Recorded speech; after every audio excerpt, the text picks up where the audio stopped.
Alexander interview. Take one marker. David, we're settled, and it's all yours. Are we good? Good. Start by saying you were born as. My birth name, my God-given name, which I always find is a strange phrase because it's really my mom. Although my mom and God, very close. I was born as J, not Jason, J. Scott Greenspan.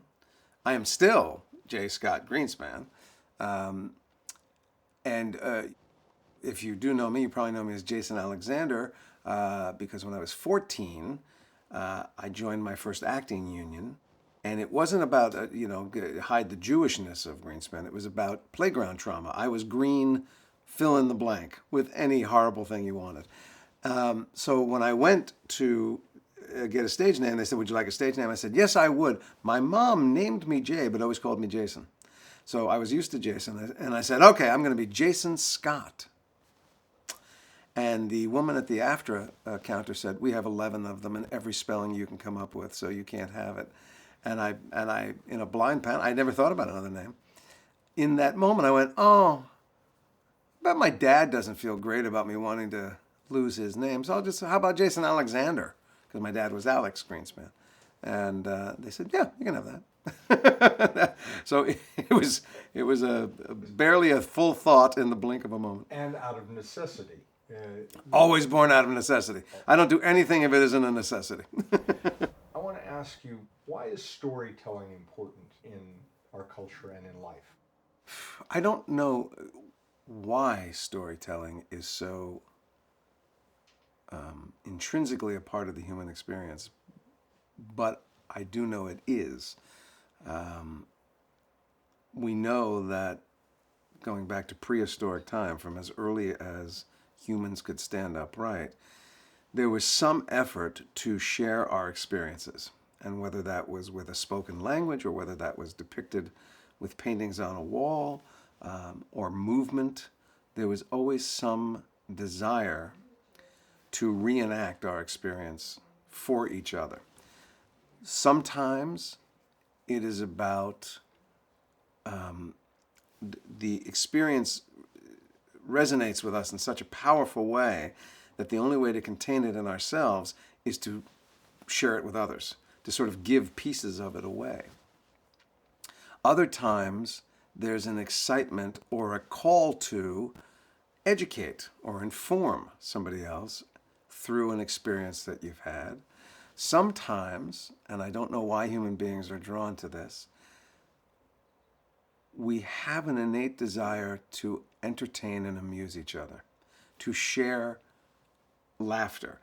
I've recently learned we're not the only creatures on this planet that are capable of laughing, but we seem to have mastered the art, and we seem to require it.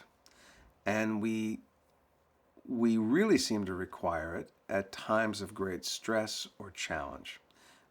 When they came up with that great phrase, laughter is the best medicine, there is truth to that. So I think we are called to storytelling for all of those reasons, to literally try and divest ourselves a little bit of something that is so overwhelming we can't contain it, or to help inform each other and educate each other, or this strange calling we seem to have to entertain and amuse each other as, I assume, a way of bonding and holding our mutual humanity. But it is ancient, and I hope it is eternal. If we lose it, I think we essentially lose our humanity itself. First of all, I can't let that go unasked. What other creatures you recently know about laughter? So I was watching a documentary recently, and you can tickle rats, and they actually make their laughter is pitched higher than most people can hear, but they have recorded it. I know from firsthand experience, having worked with an orangutan, you can tickle and elicit laughter from primates. So at least those, and I believe there is more. I could be wrong about that.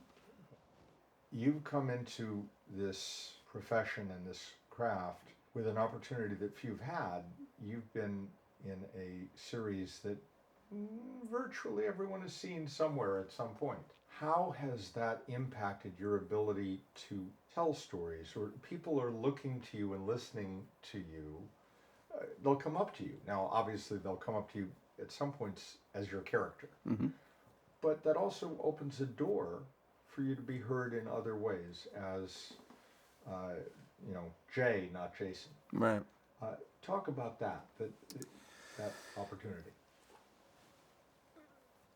So, like it or not, with notoriety or with celebrity, most celebrities, for some reason or another, seem to be an object of fascination and attention for people. I assume with someone like me that it is because the audience and I have shared an experience together, or it's perceived that we've shared it together. In my particular case, through the Seinfeld show specifically, the most resonant thing that I hear about that shared experience are people who come up to tell me about some very challenging time they were going through in their life. Anything from the loss of a child or a parent to a personal illness to serving overseas in the military to you name it. A period of time where joy was elusive. And they approached me to thank me for helping them to laugh, helping them to reconnect to some kind of, even if it's, just a moment, happiness, joy, laughter, and how therapeutic and appreciated it was. And so there's that bond. My response to that is, it is the only kind of compliment that I can take easily, because I understand, and I tell this to my fellow actors all the time, we are not powerful. This idea that we are celebrities, we are powerful, look at this powerful thing we can do. I began performing as a magician. I was always well aware I didn't have any powers. The illusion has the power. The illusion is what's powerful for people, not the person. So the event, the connection, the result of what our work does for the audience, that is powerful. We're just a cog in the works. But when they share the response with me of how helpful it has been at any given moment to have that work in their lives, that is the one compliment that I'm able to absorb. When they just go, "You're so funny," or "I think you're great," or whatever that may be, I as truly a shy, more introverted than anyone would believe person, I kind of can't take that in as readily as someone going, "That thing you did really helped me." The reason that I kind of relish that is my mom, who was a nurse and a nurse educator all her life. The one disappointment, if there was any disappointment, because, a Jewish mother cannot be disappointed in her child. The one disappointment that she had was she felt that because of the direction I was taking, that it would be harder for me to live a life of service. And that was the thing she would always talk about. If you can live a life of service to this world, to other people, it's a good life. And she certainly, that was her life. And when I went into acting, I could not imagine it as a life of service. I did it, first of all, I fell into it. Second of all, I was attracted to it because it seemed to be serving me. I was a kid without a community. I was a kid without a real sense of self. I was a kid who was quite frightened and not terribly good at a lot of things. And suddenly I had community and I had encouragement and I seemed to have had an ability. So it was all good for me. It was very, very good for me. And then they started paying me. And then they said, "You can make a living at this." And at the end of every stage performance, they go, "Hey, you're so great, thank you." And all of that is just an ego trip. But it didn't seem to be serving much of anybody other than myself. But when I am able to meet and hear people say, no. That thing you did, that thing you were part of, helped me, got me through something, got me over something, reconnected me to myself. That then becomes, oh, maybe I maybe, Mom, I stumbled into that life of service after all. Making your mother proud, did she get to see how much of your impact? And did you ever have that discussion where I've now seen what my work can do and help affect people? Both my parents were blessed with longevity, and both of them lived many, many years in the meat of my success in this chosen field. So they got to see it. They got to breathe a sigh of relief that it would all seemingly work out. My father actually stopped wishing I would be an orthodontist, that was huge. That was a big get. And yes, I would talk to my mother frequently about very specific occasions that were uniquely striking, where this sense of service by doing just what I do seemed to prevail. And she loved those stories. Absolutely loved them. This is part of our tradition, the Jewish tradition and I always bollocks my, I was not bar mitzvahed. You were? I was bar mitzvahed, yes, and that was about the last time Judaism and I shook hands, or religion, I should say. Religion and I shook I hands. think the word is tzedekah. Yes. And that's the tradition of doing good in the world, of being purposeful in the world. Do you feel that connection to the culture of Judaism? Is that connected all to you? Certainly, I do feel the connection, very specifically to the culture of Judaism. And I have no particular, if I was a religious person, I'd be very happy to be a religious Jew. I think it's in many ways, a very friendly religion. I am intensely spiritual. I'm just not terribly religious. But I think it is unfortunately and fortunately part of the human condition that we have an affinity for our tribe, whatever our tribe may be. So I am very warmed by the feeling of the cultural landscape that is Judaism, the values that it contains, the history that it contains, the ideals it tries to uphold and work for, its sense of humor are all, I have them on a cellular level. I couldn't walk away from it if I wanted to. So yeah, it's a deep connection. I talked to you about your work to bring some dialogue between Israelis and Palestinians. Yeah. Something that is in short supply right now. But you made it a cause. Tell me about that. I know that one person, as is often the case, touched you with a story. Yeah. Please tell me about that. So I was involved, and in some ways still am, for many, many years with an organization called One Voice, which is essentially a movement that had a specific methodology at the time that I was working heavily with it to engage the moderate populations of Israelis and Palestinians to more or less negotiate the platform for their own peace agreement, perceiving the trouble to be a failure of leadership and having anecdotally heard from the moderates on both sides when it began how similar their vision of a peace was. It was perplexing to the two gentlemen that began the organization that it hadn't already occurred. And so they began this process of literally bringing moderates together from both communities and formulating propositions for a peace platform that they eventually hoped the majority of the populations would sign on to and then bring to their respective leadership and say, just do this. The two gentlemen that I met were a fascinating guy, Daniel Lebetsky, who's a Mexican-born Jewish man who speaks 9 languages that I know of. And Danny is best known right now as the creator, founder, CEO of Kind Bars, which have become immensely popular.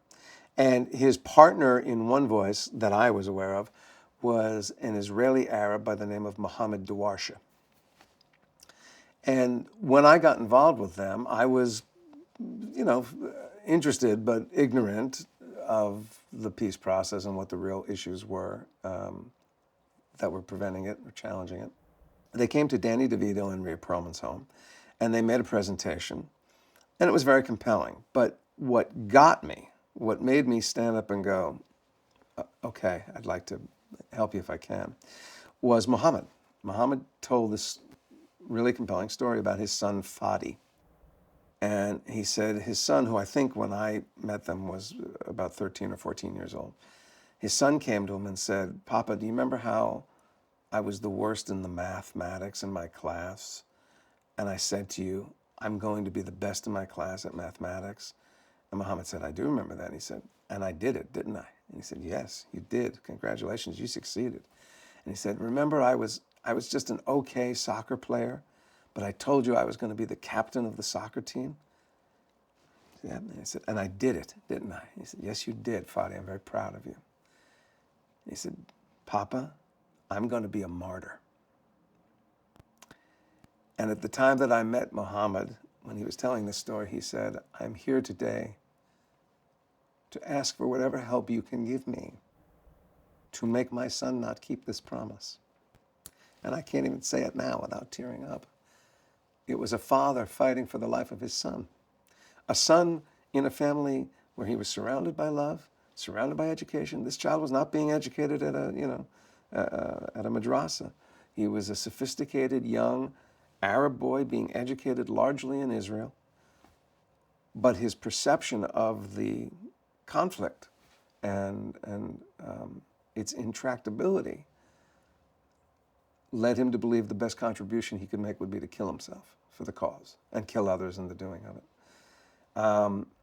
And I was so struck by that that I went up to Danny and Muhammad and went, I don't think there's a thing I can do for you, but if you do, I'll do it. You just let me know what it is. And what they said was, in Israel, peace initiatives are like tissues. Everybody has a box of them. None of them mean anything. They're disposable. He said, we have been working for several years to get some attention to what we're doing, and the press isn't interested, people aren't interested. But if you came, you're a big deal in Israel. We could get some attention. I said, okay, I can do that, but I can't be your spokesperson. I'm not an Israeli, I'm not a Palestinian. If I were any of those two, and some jerk from America came over with a TV show to tell me how to make peace in my country, I'd be pretty peeved at that guy. But what I can do is thank everyone for coming and say, I'm glad you're here. Here's your photo op. Now, listen to these guys, please. And that's what I did. I went over with them many times. But in doing that, I got to meet, a large number of Israelis and Palestinians who were both very active in the peace movement and very reluctant about the peace movement, and hear, a fairly wide range of perspective about it all. And when we began, I was extremely hopeful that we would get to a two-state solution where there would be, dignity and autonomy for both nations. And unfortunately, I think we have moved farther from that rather than closer. When did you start? When did this happen? The bulk of my on-site work with them were 3 or 4 occasions between 2000 and 2008, I would say. What has become of Fadi, do you know? I haven't talked to Muhammad in a long time. I met Fadi. I had dinner at Muhammad's house. He was a terrific kid. I don't know for sure. My hope is that Fadi realizes there's work to be done, but it's not the path of a martyr. It's the path of a leader. And my hope is, if anything, that we hear about Fadi Dawarsha as a major force in Palestinian politics come down the road. As you look at life now, and we're going to talk about some of the context of America, what makes you hopeful? Does anything make you hopeful?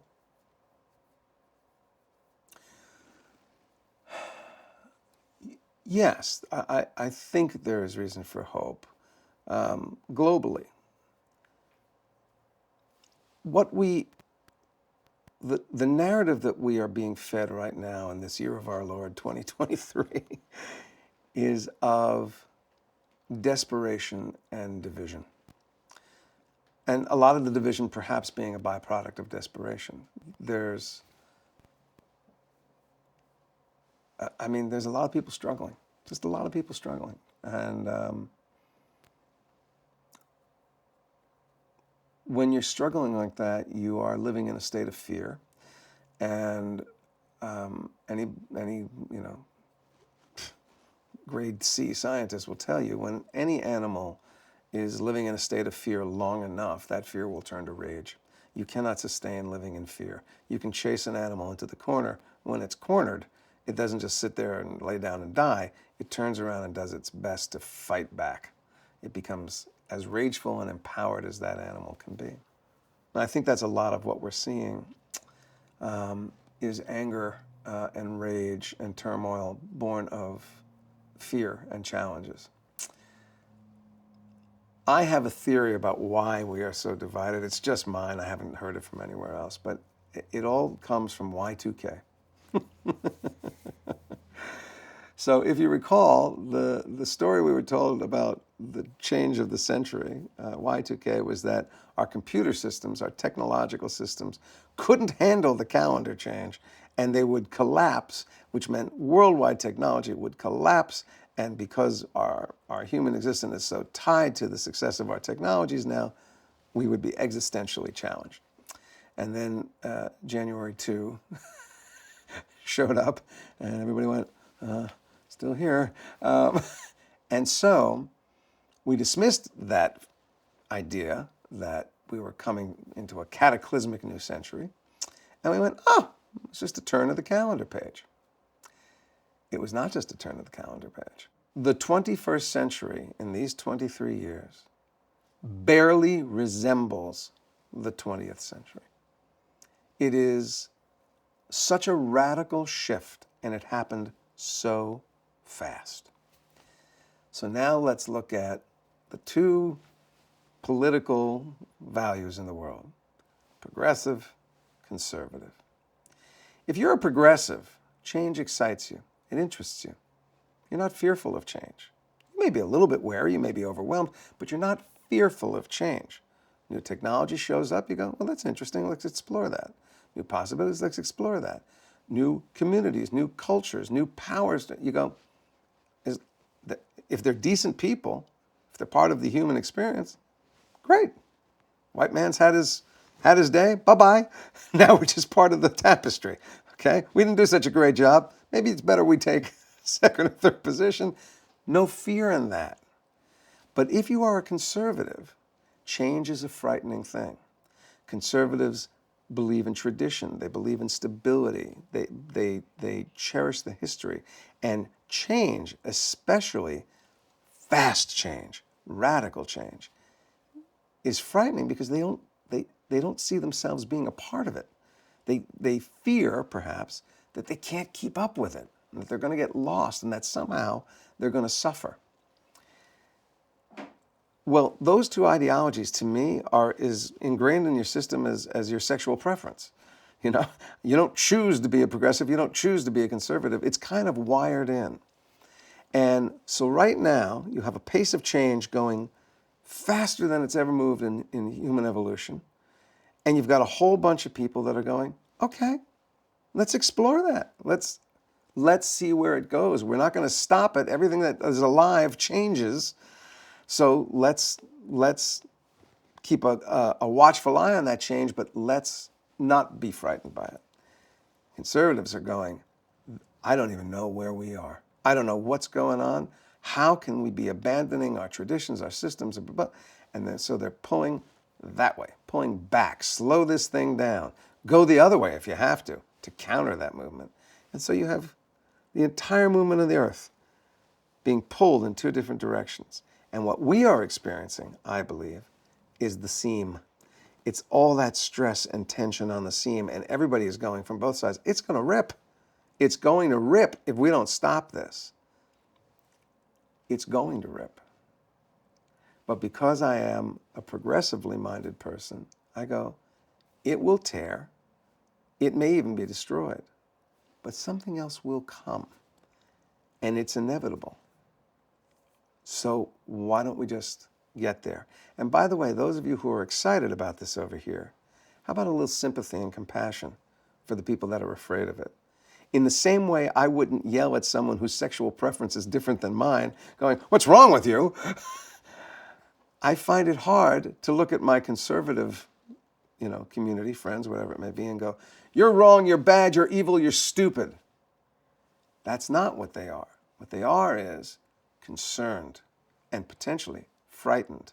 And they truly believe that we are going in a destructive direction. And in some ways, if you want to take them at their most humane, they're trying to save us and save themselves. And so this tear. Here's why I have hope. The younger generations I see are not embedded in these traditions. And for reasons I don't understand, the very far-right conservatives are changing their history and abandoning some of their traditions in very self-destructive ways. Ways that I, as a progressive, go, you shouldn't let go of that so fast. That's good stuff. That's important stuff. But because of this growing number of a generation that are not enmeshed in those concerns and are more and more excited by the technologies of the future, the cultural understandings of the future. When my older son Gabe was 3 years old, he was in preschool, and there was a child in that class who was, by any obvious measure, either gay or trans or queer or whatever, but was not a cisgender male boy of that age. And one day we came in, and for some reason, all the boys were playing together and all the girls were playing together along with this child. And my son, my little 3-year-old, said, "Well, something must be going on because the boys are playing together and the girls are playing together." And my wife said, "Well, that's not true. So-and-so is playing with the girls." And my 3-year-old, with nothing on it, went, "Mom, so-and-so is kind of a girl boy." To protect that child. He was telling his mother that, my wife, so that she wouldn't make this boy feel strange about his choice. This was my 3-year-old son's innate protective reaction to this child that was so different from him. We didn't teach that, or maybe we did without knowing we did. That's something he was born with. And I see generations of kids being born with that kind of understanding and that sort of innate compassion. And so I think at the end of the day, we go there. And as I tell my younger son, Noah, who is a little bit of a fatalist, and he's convinced we ain't gonna make it. And I go, on any day that the world continues to turn and we wake up the next day and it's a functioning world, you have to know one thing. There's a ton more good people on this planet than bad. When that changes, you'll know it. But with all the stuff you see, all the negativity, all the anger, the rage, the hate, the violence, the everything else, there's a shit ton more good people on this planet working for the light than there are not. And there's the hope. Can you speak about both of those things? The ability for, is it conservative liberal anymore? Is that the binary? And what about this new sort of post-truth reality that we're in? Well, it's true that we now live in a world, and I fear this is only going to become more challenging. We used to disagree about what the facts meant. Now we just disagree about what the facts are. And because of the ability that technologies that are emerging will have to maliciously alter the truth, to have evidence of a different truth, to make falsehoods a reality, we can pretty much anticipate it's going to be harder and harder for any groups of people to agree on what a fact is. Which is why I believe is part of the reason that we cannot give up on or abandon this notion of outreach towards those who don't agree with us. So in my case, from a progressive to conservatives.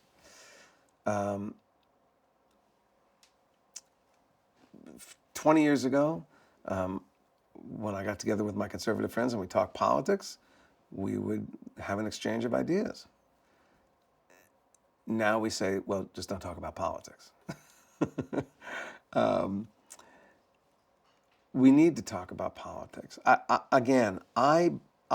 anecdotally believe, from my experience, there's the conservative stats and figures and news stories that we hear in the media. But the media is designed to make money. The media's reporting of this division is intended to excite us, to annoy us, to agitate us on both sides. That's where the ratings are. That's where the money is. That's where the power and influence is. But anecdotally, when I am talking to conservatives, they're not buying into that to the extent that the report is. I know a ton of conservatives. I don't know a ton of Trumpers. Or I know a ton of conservatives who say there were some policies that he was promoting that I think have value. His particular technique of enforcing, trying to achieve those goals, I find reprehensible. But I think he was right about A, B, C, and D, and nobody else was talking about that. Nobody had the political gumption to do it. And so they may give Trumpism a tip of the hat, but they also turn around and go, they are happy to recite the litany of what's wrong with the man, the administration, and the policies.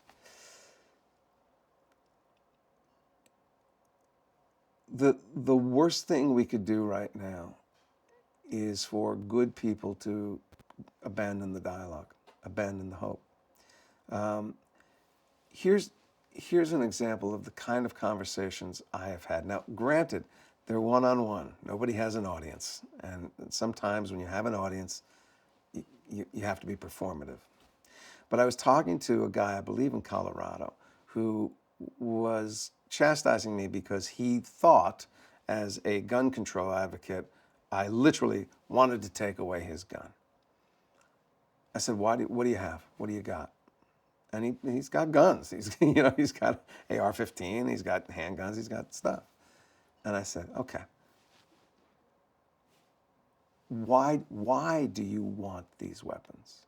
What do they do for you?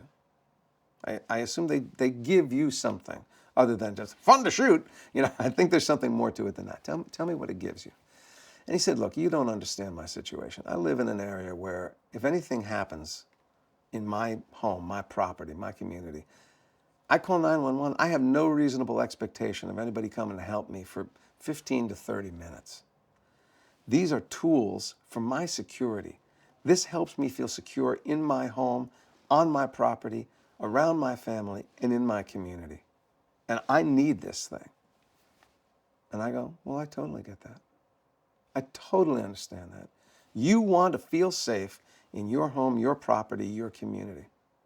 And you probably bought those guns legally.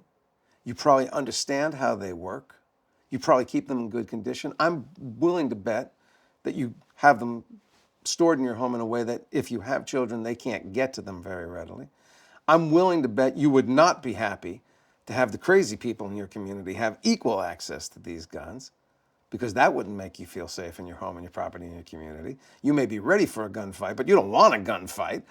You don't want to have to be constantly thinking about, I'm ready for a gunfight. That's not going to make you feel safe. But I get you're a responsible gun owner. You've made a very strong case for why you need these tools. I want the same thing. I want to feel safe in my home and with my family and in my community. We have a very different situation. Where I live, first of all, there's a lot more people and potentially a lot more guns. And when there's a lot of guns and a lot of people and a lot of human behavior, things happen. Accidents happen. Little rages happen. Little controversy. Things happen. I do have a reasonable expectation when I dial 911, probably within a few minutes, help will arrive. So I have less of a need for this tool In fact, the more of these in my community, the less safe I am in my home, my property, my community. But you and I want the same thing. We both want to feel safe in our home and property and community. So why can't we elect people that have the same conversation you and I are having right now? We have the same problem. We want the same result. We need different things to achieve it. Did he And hear those, you bet he did. You bet he did. Of course he did. Because at the end of the day, what I find is good people kind of want the same things. And it's our circumstances that make us think we need different ends to get there. And sometimes we do need different ends to get there. And it's funny you mentioned Colorado, because that's what got you involved, was Aurora, that I remember you first started talking about this. Well, that's certainly where the gun thing, I just went, this is crazy. We're not going to, we're not addressing any of this. We're not going to make this. I mean, between Columbine, of course, was the wake-up call, I think, for anybody in my generation to go, what's going on? I want to actually talk about time.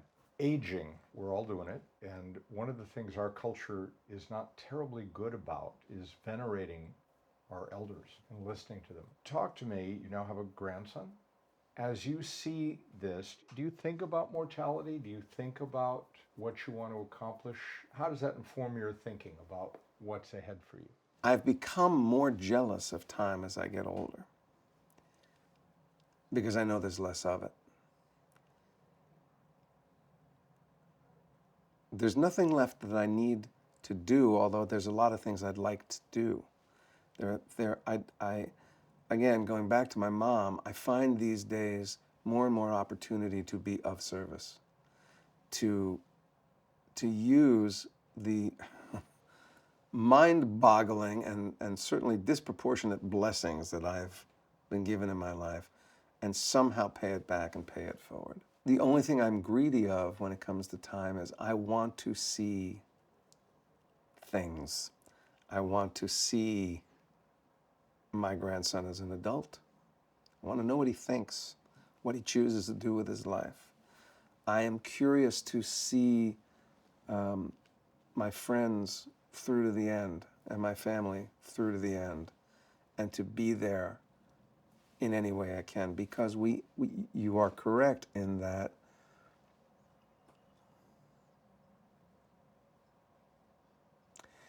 it's wonderful that there's a motion picture home where these great, wonderful old actors and members of our community can go and be cared for.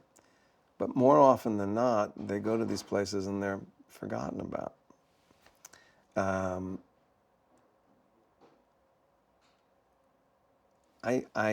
I don't want the people in my life to feel they've been abandoned, to feel they've been, their usefulness is done and nobody cares. So I'm jealous for the time to be fit and to be able and to be here in order to participate in the care that we all need for each other, and then to see what becomes of my sons, my grandson, my community, the world. I'm fascinated to see where this is going to go. We are on the periphery of something, and it could destroy us. It could. I'm well aware of that. That our enmity and our diminishing humanity and our abandonment of a certain set of key values that have sustained all of us are being challenged. And we are on the verge of a technology that could easily, if not literally end humanity, alter humanity in a way that you can't call it human anymore. So there's nothing I can do about it other than talk about it, read about it, think about it, work within it. But I am very curious as to see what's going to happen. And you just want to, a lot of the time I spend these days is teaching and talking.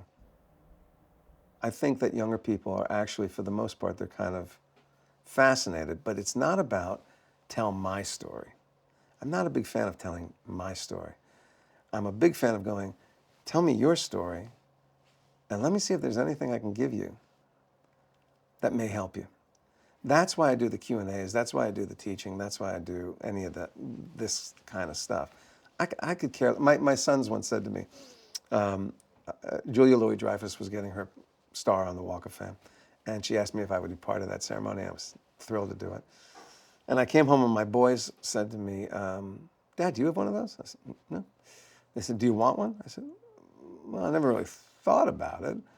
I said, if they threw it at me, I'd probably take it. But, I could take you guys up there and we could walk 3 blocks. You won't know a single name on that floor. And they're all important people in their day. And they were kind of perplexed by that. And I said, guys, here's the truth as far as I can tell you. When I'm gone, there's only 2 people on the planet that I care about if and how they remember me. And I'm looking at both of them. And the rest of it doesn't matter to me.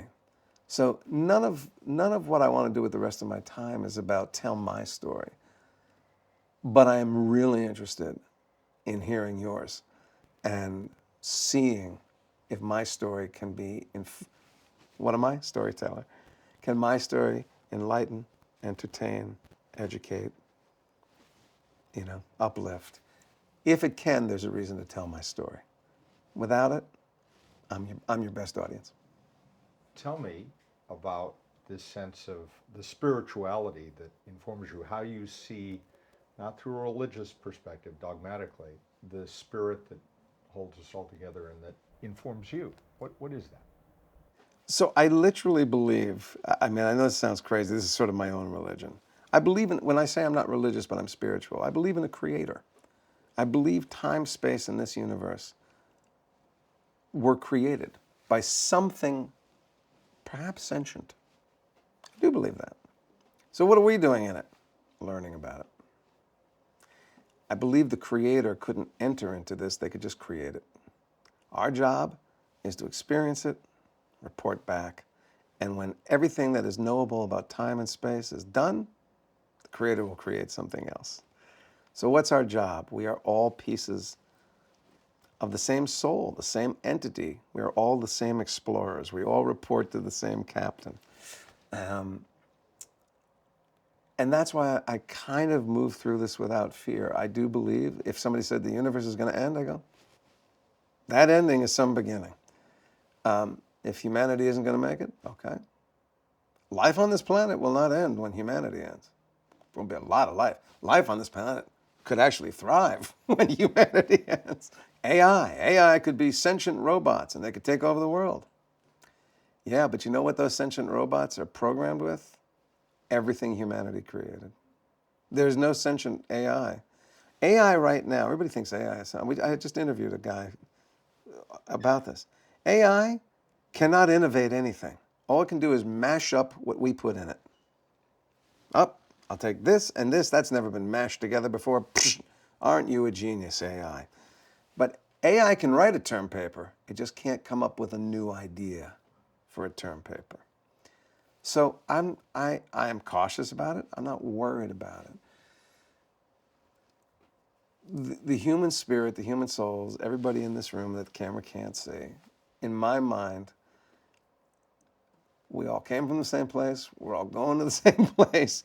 And we do this together. We take this journey together. And some of us are asked to look at it through that window, and some through that window, and some through this window, and some through that window. And we do it, and we do it, and we do it until the creator goes, got it. Let's go pack up and go somewhere else. I've asked this of everyone. I want to ask it of you. What do you listen to that gives you pleasure musically? Music, so the reason why I always stall when somebody goes, what's your favorite song? I go, well, what am I feeling? Where am I? Music is, to me, one of the easiest ways to tell you exactly where you are at any given moment. It is the window into your soul. So if I said to you, don't think, stop right now, just close your eyes, some song is going to come into your head. What is that song? It's going to tell you a lot about who you are, where you are in this moment in time, and what you need. Do I need to hear, the Bangles, Billy Joel, Stephen Sondheim, or Rachmaninoff? What I love about music, more than anything else, think about how much music there is. There's 7 notes. 14, actually, let's say 14. 13. 13 notes. No, 12, what am I talking about? 12, 13 notes, whatever it is. That's how much of a moron I am right now. But that's all there is. Look at how it has been used over and over and over and over and over. Is it infinite? Is music infinite? Is that the voice of God? Is music the voice of God? Because it never stops creating. It never stops. It's one of the most fascinating. It's magic. It's magic. Especially people who are so good that they go da ba da ba da ba, and that immediately comes out in their fingers. There's no interpreter. They go ba ba da ba da ba da ba. I go, what is happening right now? It is, and Alzheimer's patients. They don't know who they are. They don't know who you are. They remember the songs. There's something. If I was going to be a really big philosopher, I'd say the day as Don McLean wrote, the day the music dies, humanity dies.